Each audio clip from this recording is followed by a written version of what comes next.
సింగరేణిలో ఇదివరకెన్నడూ లేనంత పెద్ద ఎత్తున దోపిడీ జరుగుతూ ఉన్నది. కేసీఆర్ గారు ఉన్నప్పుడు సింగరేణిని లాభాల బాట పట్టించి నష్టాల నుంచి గట్టెక్కించి కార్మికులను కడుపులో పెట్టుకొని కార్మికులకు 10 హామీలు ఇస్తే 9 హామీలు నిలబెట్టుకున్నాం. 90% మనం వారికి పూర్తి చేసి కార్మికుల కడుపు నింపే ప్రయత్నం మనం చేసినాం. కానీ వీళ్ళు ఏం చేస్తున్నారండి? సింగరేణిలో కొత్త నిబంధనలు.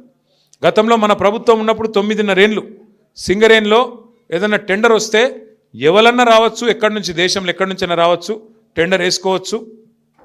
అక్కడ కోట్ చేసిన అమౌంట్ ఏదైతే ఉంటుందో దానికంటే తక్కువకే పోయింది. 100 రూపాయలంటే 80 రూపాయలకే నేను చేస్తా అని చెప్పి పోటీలు పడ్డారు. వచ్చిన వాళ్ళు పోటీలు పడి మైనస్ టెండర్లు వేసి ఆ రోజు పనిచేసిండ్రు.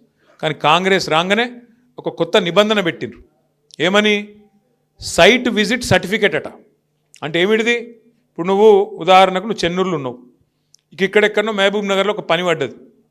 నిజానికైతే ఏంది, 1,00,000 రూపాయలు దాటితే ఏ టెండర్ అయినా కూడా ఈ టెండర్, ఎలక్ట్రానిక్ టెండర్. అంటే ఎక్కడ కూర్చున్న వాళ్ళైనా ఎక్కడైనా టెండర్ వేసుకోవచ్చు. వాస్తవానికి చిన్న కాంట్రాక్టర్ అయినా పెద్ద కాంట్రాక్టర్ అయినా ఎక్కడున్నాడైనా కంప్యూటర్లో కోడే కొట్టుడే, గీడ పని ఉన్నదంటే ఈ రేటుకు నేను చేస్తాను కొట్టుడే. కానీ సింగరేణిలో కాంగ్రెస్ రాగానే కొత్త నిబంధన పెట్టిండ్రు. ఏమని? నువ్వు మా దగ్గర బొగ్గుబాయిలో, మా చెన్నూరులో, మా మందమరిలో పనిచేయాలనుకో, నువ్వు రావాలి, మొదలు వచ్చి మమ్మల్ని కలవాలి, కలిసి సైట్ చూడాలి, చూసినట్టు నేను సర్టిఫికేట్ నీకు ఇవ్వాలి, ఇస్తేనే నువ్వు టెండర్లో పాల్గొనొచ్చు అని కాళ్ళల్లో కట్టబెట్టే స్కీమ్ పెట్టిరు.